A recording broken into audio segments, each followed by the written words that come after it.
Hope you have all observed our video 17 about the Ikat lesson and you have gone through the glossary meanings and study material question and answers. Now let us complete the vocabulary and grammar part from our textbook. Now open your textbooks, the story of Ikat lesson vocabulary. In this vocabulary, it is a new topic to you which we are going to study today about homonyms and homophones. Actually, we have four like homonyms, homophones, heteronyms, homographs. But now we are going to observe in our textbook the difference between homonyms and homophones. What is called as homonyms? It have the same spelling but differ in meaning. So don't get confused. Homonyms are having the same spelling but they differ in meaning are called as homonyms. Whereas homophones have the same pronunciation but differ in spelling and meaning, such words are called homophones. Now let us see about the homonyms. Read the following sentences. VVS Lakshman is a top class batsman. Shruti is in class 8. Now look at these two sentences. Class is a word which is underlined. VVS Lakshman is a top class batsman. He is in the good rank. Shruti is in class 8. Here it is talking about studying. Which class? 8th class. Like that, second example, we have 10 minutes left for the show. The minutes of our every official meeting remains an important document. Now, when you look at these two words, the same word, same pronunciation, but there is a difference in the meaning. Such words come under as homonyms. Now, the words underlined in the above sentences have the same spelling but they differ in meaning. These words are called homonyms. Now, find the meaning of the following homonyms with the help of a dictionary. Now, he given you three which are the same spellings but they are the different parts of speech like fair, adjective, noun, mind, noun and verb, quite, adjective and noun. Now come on, let us write the meaning of the following homonyms. Now fair as adjective. What do we say in adjective? Acceptable and appropriate. Please note it down in the textbook itself. Acceptable and appropriate. Whereas fair taken as noun, an event at which people show and sell their goods. It is a fair as taken as noun. An event at which people show and sell their goods. Now second, mind taken as noun, ability to think. In the noun, ability to think.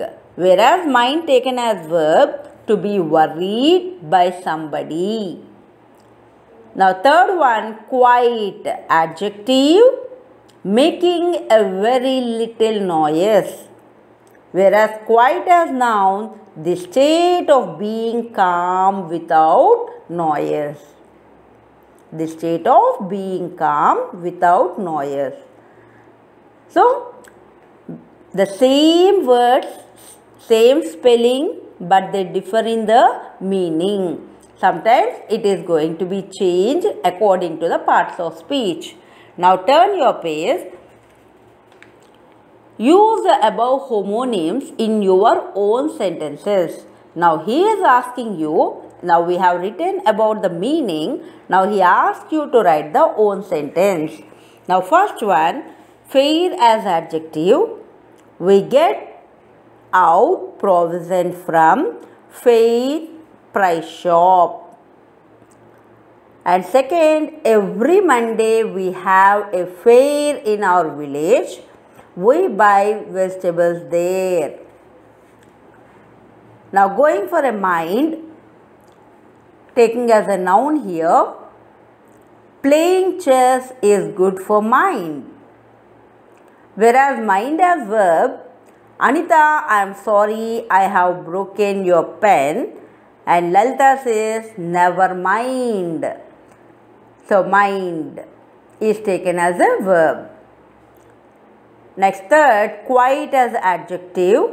The surroundings are quiet. We can live here peacefully. Now, taking as noun, in the quiet of the night, in the quiet of the night, the moon and the clouds played hide and seek. Okay? And we can also say many examples like AXES, axis, AXIS, bow, content, coordinate. There are many words like in the homonyms. Now going with the homophones. Homophones have the same pronunciation but differ in spelling and meaning. Now here is an example for you. Read the following sentences carefully. The students have some knowledge about Ikat. S-O-M-E, some. And second sentence, the sum from chapter 3 is very tough. S-U-M. See the difference here?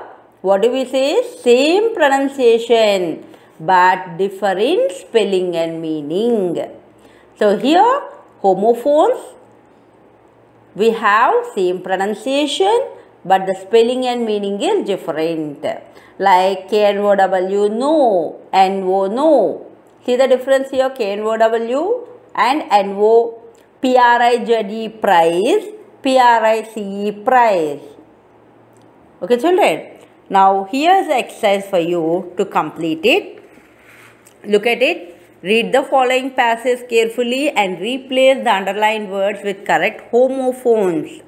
One day Janaki teacher said to the class, we all know that the boy in the blue dress has won the best student prize for this year. She added, this is the right hour to felicitate him. Here is a gift for the boy, but can anyone help me to untie the knot of the dyed ribbon? One boy came forward and helped her. There was a wonderful gift inside the box. Now when you observe, the pronunciation of the words are very same, but there we should change the corrections. See, first one, we all know that NO is given as underline. Change it into KNOW, no. That the boy in the blue dress, see the sound blue, but here the spelling mistake, what it is? BLUE, blue, has one, O-N-E, is it correct? One spelling, W-O-N. The best student prize. Here P-R-I-C-E talks about cost, but we require P-R-I-Z-E, prize for this year.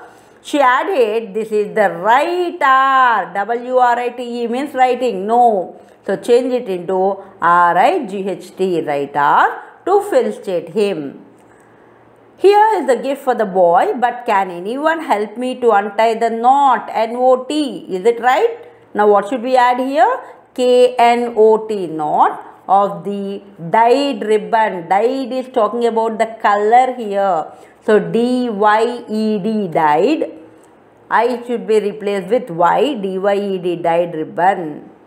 One boy came forward and helped her. There is a wonderful gift inside the box. Now this comes under as homophones. It's a small exercise given to you in the textbook. Now coming to the next, grammar. In this lesson, you are going to learn about direct indirect speech. Directly he had given you how to change the conversation, but let us see the rules and regulations of direct indirect speech. Then we will go to the exercise. Now what is called direct indirect? The actual words of the speaker come under as direct speech, whereas indirect, we may report what he said without quoting his exact words. So this method is called as indirect speech or reported speech. See, direct speech, we may quote the actual words of the speaker. So this is called as direct speech. Whereas in indirect, we may report what is said without quoting. How to change direct to indirect? Now we are going to observe. It will be noticed that in direct speech, we use inverted commas to mark off the exact words of the speaker. Whereas in indirect speech, we do not use the inverted commas. Now we further notice that in changing the direct into indirect speech, certain changes have been made. Let's see the rules. We have used the conjunction that before the indirect statement. Now example, Clinton said, I am very busy now. Indirect, Clinton said that he was very busy then. Now what did we take? We have used the conjunction that. Clinton said that where before the indirect statement. What is that? He was very busy then. When you look here, the direct speech is given in quotations, the speech is given in quotations, whereas in indirect, the speech is going to be changed. Now second, the pronoun I is changed to he. I changed to he in the indirect speech. Third, the verb am is changed to was. Present verb changes into past. I'll tell you the rules, then you will understand. The adverb now is changed to then. See, now changed to then. How they were changed? Now we are going to see the rules of changing direct to indirect. Now here is a table for you. Look at the following possible changes while reporting. In present tense, present simple or simple present changes into past simple or simple past, means V1 changing to V2. Present continuous, is, am, are plus verbing form change to past continuous was or were plus verbing form.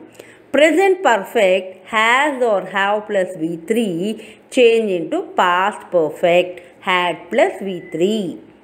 In past tense, simple past. Now V2, already we have seen simple present change into simple past. Now simple past change into past perfect. V2 changing to had plus V3. Past continuous, past perfect continuous. Had plus V. Past continuous, was or were plus V1 ing is going to be changed into had been verbing form.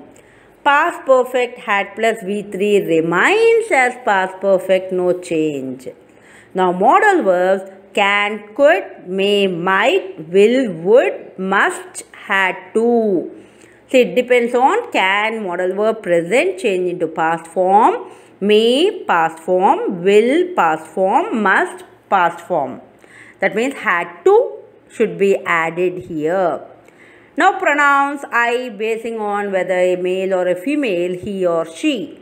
We change to they. You according to the sentence which is given. I, he, she, they or we. This is the rules. Now changing the adverbs. How do we change the adverbs? Very, very important. Now here are the adverbs to you. Now becomes then. Just now we have observed the example. Here becomes there. Ago, before. Thus, so. Today, that day. Tomorrow, the next day. Yesterday, the day before. Or you can also write the previous day. Last night, the night before. This, that, these, those. So unless you get these two tables, you cannot change the sentences. So go through these tables about the present, past, modal verbs and pronouns, how to be changed, and the adverbs, how they are going to be changed. Then we'll start our exercise. While basing on the sentences like assertive, interrogative, imperative, exclamatory, the speech is also going to be changed. Now let's see how they are going to be changed. Now here's the example. A simple present tense becomes simple past tense. In the assertive, he said, I am unwell. This is the assertive sentence. Now how do we change? He said that, because to remove the quotes we are adding a conjunction that. I refers to he, present change into past, am changing to was, unwell is the same word repeated. Here a present continuous tense becoming a past continuous. He said, my mother is writing letters.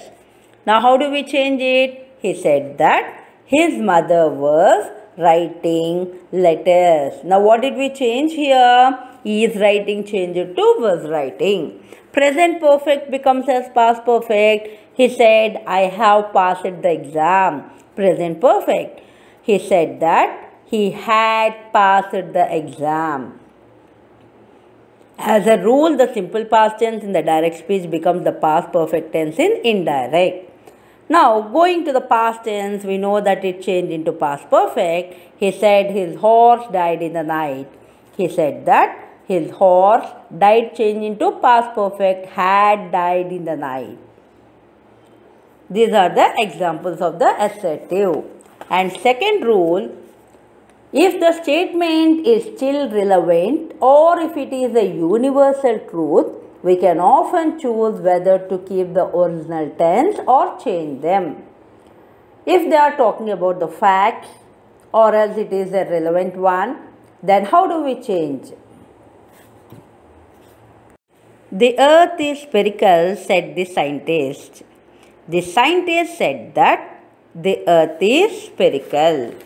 Galileo said the earth revolves round the sun. Galileo said that the earth revolves round the sun. Here what did we observe? It is a universal truth. Whereas if you take a proverb, he said face is the index of the mind. He said that face is the index of mind. Honesty is the best policy, said the teacher. The teacher said that honesty is the best policy. Now, did we change anything? No. Why? When we are talking about the universal truth or the proverbs, we are going with the interrogative model. When we change the interrogative model, we need to think about carefully how to change, because there are two ways of changing. What are they? Open-ended questions, closed-ended questions will be given. So when we change, we should be very careful about this. Now how? First one to you. He said to me, what are you doing? Now observe the statement which is in quotations is given as what are you doing? WH questions come under as open-ended questions. Whereas if you start with the modal verbs or helping verbs or do forms or have forms, it comes under as a closed-ended questions.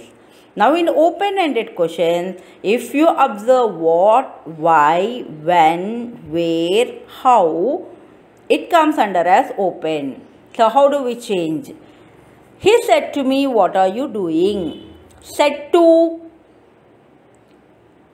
And look at the speech given, it is given in the question mark.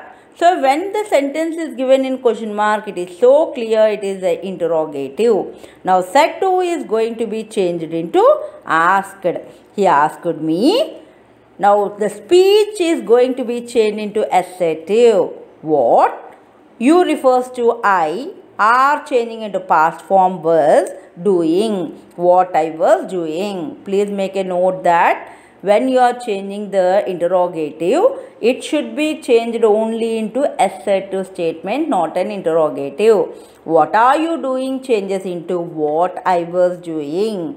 A stranger asked me, where do you live?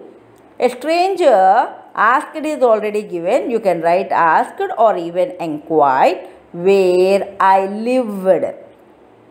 The policeman said to us, where are you going? The policeman asked us, where we were going. Okay, now these three are about the WH questions. Now, if it is given in the second, like closed-ended, how do we say? His angry mother jeered, do you suppose you know better than your father? Now look at the quotations, what is given the speech. It begins with do form. His angry mother jeered and asked. And asked, jeered is one of the verb and followed with the interrogative. So add and and asked. If or whether, that is your option. If you want, you can use if or else whether. You refers to here, he supposed. He suppose, V1 changing into V2 form, suppose that he knew, no changing into knew, better than his father. So make clear that in close, what do? We have to add either if or whether. So if you are not adding if or whether and write as the open-ended, your answer will be wrong. Now second statement, he said to them, can you follow me? He asked them if they could follow him. So if in the previous sentence whether is added, now I added as if. Now third, the man said to the little girl, when will your father return from office? The man asked the little girl when her father would return from office. This is the models of interrogative. Now going with the imperative models. In imperative, there are many like request, order, command, suggestion. Now we are going to see the imperative models. In reporting commands and requests, the indirect speech is introduced by some verb expressing commands and requests, and the imperative mood is changed into infinitive mood. Raja said to John, go away. Raja ordered, go away. See, how do you identify the imperative means? It do not have a subject. It starts with the verb. Verb plus object. Now go away. Observe this sentence. There is no subject here. It comes under as imperative. Said to is going to be changed into ordered. John. Add to form for the imperative sentences. To go away. He shouted, let me go. He shouted to them to let him go. He said, be quiet and listen to my words. He urged them to be quiet and listen to his words. Now these are the examples of the imperative models. Now going with the exclamatory sentences. In reporting exclamation and wishes, the indirect speech is introduced by some verb expressing exclamations and wishes. He said, alas, I am undone. Now, alas is a word showing the exclamatory. He exclaimed, alas. As it is a disappointment, we can add with sorrow or sad or sadly. He exclaimed sadly that I am undone going to be changed into he was undone. He said, bravo, you have done well. He applauded him, saying that he had done well. Okay, these are the exclamatory sentences. Now let us go with the textual part, how to change the direct indirect. Read the following pair of sentences taken from the narrative, the story of Ikat. Ramya asked, are these fabrics from Indonesia? The teacher said, what can be the origin of the word? Who are the speakers? What are the exact words spoken by them? If you want to report the above statements, how will you do? Now let's analyze the sentences 1 and 2. The first part of the sentence, Ramya asked, has a subject, that is Ramya, and a verb is given in the asked form.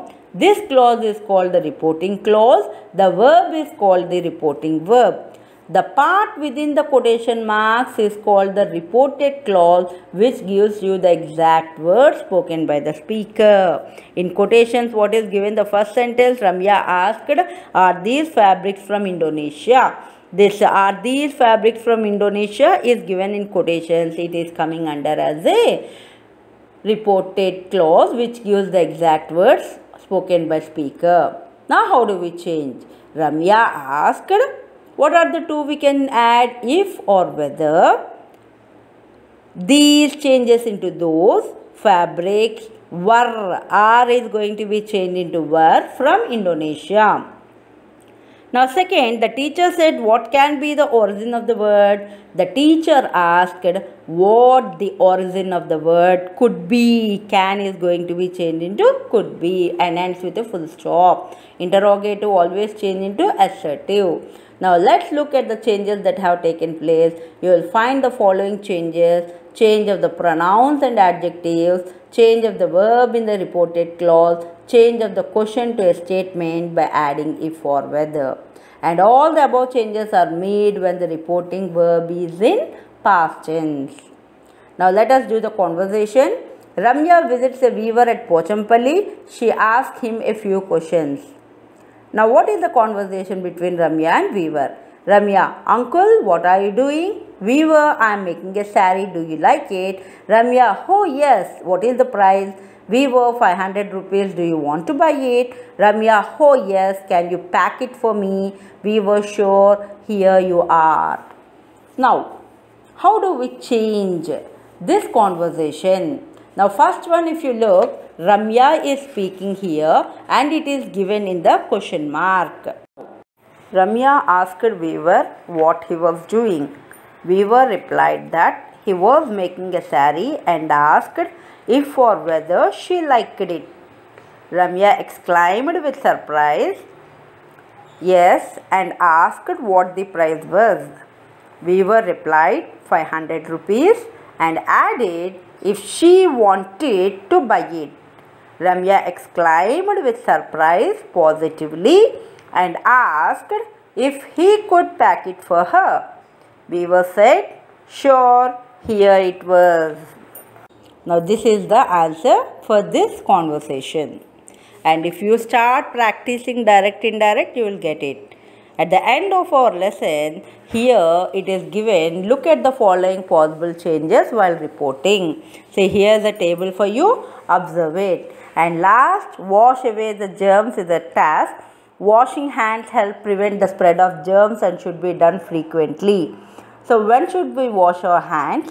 Now today, as we are suffering with the COVID, we are also taking precautions, and here in the textbook it is given before you eat, before and after you help a sick person, before you care for a wound or cut, and again after you use the toilet, after you cough, sneeze or blow your nose, after you handle animal waste or an animal or pet treats or food.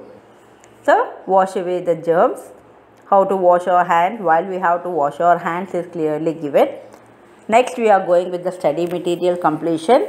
Open your page number 153. Already we have seen the creative writings, how to write a conversation. Now here is the other one, making conversation orally when you speak to others through phones or else directly. What are the changes we will be doing? Now first, making a conversation, asking for information. There are many instances in our life in which we need to get information from people. Now in this unit, let us learn some of the expressions we use for requesting information. So how to ask others in the form of expressions. In informal situation, conversation, we usually use WH questions to get some information from someone. These questions start with WH words such as what, when, where, why, who, whom, whose and which. And some examples are, what is your name? Sometimes, where is your book? When is the flight? Why is he running after me? Who are you? Which is your book? These questions are informal because they are direct questions. These questions should be avoided in a formal conversation. In order to make them formal and polite, we need to preface them with expressions such as please, can you please, could you please, may I know. These polite expressions are used like, can you tell me the way to the bus station please? Could you spell your name for me? May I know who is calling? We shall discuss these in detail below. Now, expressions for asking for information. You can use different expressions to ask for information. Some of them are listed below. In informal, how many ways you can pose a question to others? See, here are the expressions. Number 1, what is the cost of the application form? In other way, how can you ask? Can you tell me the cost of the application form? Or, will you tell me the cost of the application form? Will you please tell me the cost of the application form? Do you think you would be able to tell me the cost of the application form? Could you please tell me the cost of the application form? Could you possibly tell me the cost of the application form? Would you be kind enough to tell me the cost of the application form? See how many ways the question can be asked in the informal expressions, starting with can or could. So these expressions are given to you in the examination, change into polite forms. This is very important topic. Functional English. How do you make an advice or suggestion? How do you make a polite request? In these forms, you have to use any one example which is easy for you. Can you tell me the cost of application form? Or could you please tell me the cost of application form? Can be used in the polite forms. Now, let us look. As you can see, the sentences above are arranged in increasing order of formality. Now, let us look at the expressions we can use for replying to the request. Now, how do we reply? Replying also in affirmative. Some examples in formal. It would be my pleasure. I would be glad to. Certainly, of course, yes, all right, sure, okay. Informal, replying negatively. Some examples. You can use this phrase in both formal and informal. So, negative answers like, no, I am sorry, I wish I could, but I am afraid not, I can't. So, ask for information using the phrase, would you mind? You can also make a request by using the expression, would you mind? Would you mind gives you more polite nature. Would you mind giving me a lift? Would you mind explaining that to me again? If you want to respond positively to this request, you can use one of the following depending on the situation. Informal. Of course not. I don't mind. I wouldn't mind. Not at all. I would be glad to. It would be my pleasure. Whereas in the formal, if your response is negative, then you can say, I can't. I am sorry, I can't. See the difference between formal and informal. In informal, as we have a close contact, we say in general way. Whereas in formal, we should say more politely. Both can be used either in formal or informal situation. Now some examples. Can you please post this letter for me? If you like, what do you say? Yes, certainly. Whereas if you don't like, no, I am sorry. I am studying, can you please stop talking? Alright. Now more formal, could we please assemble in this room again immediately after lunch? Yes, certainly. Could you please tell me where you are ringing up from? Sure. Now fill in the blanks in the following dialogues. Now after reading this formal and informal ways, now how do we complete this dialogue? Let's see here. Mamata, good morning, Comfort Hotel. Mamata speaking. How may I help you? Now Sneha has to answer this. How she is going to answer this? Let us see here. As good morning, Mamata wished, Sneha also says good morning. In the second line, yes, we have a double room available is given. So we should frame a question. How do you have a double room available in your comfort hotel?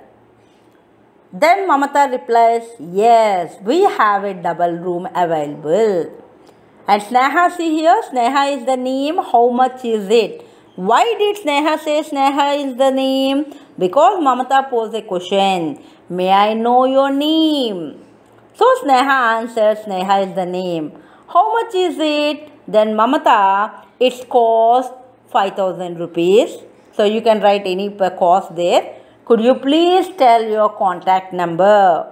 Why did we say, could you please tell your contact number?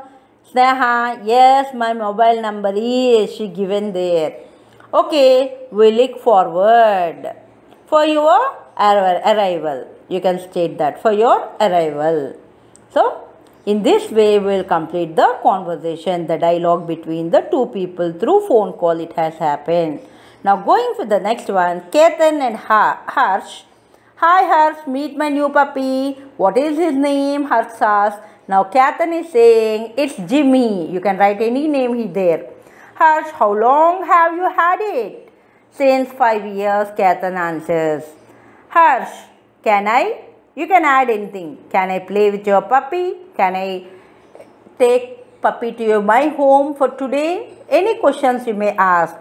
Then Ketan, of course you can, because it begins with can. So of course you can is the answer. See, while you are talking with someone, informal or informal, we should follow these kind of the models, and it gives a more polite nature. This is our end of our video for today. Tomorrow what we are going to do is, in the next class, already we have learned about the news report and biographical sketch in the previous videos. Now from page number 156 we have those again. Let us see them and go with the summative grammar revision in the next video. Thank you. Have a wonderful day.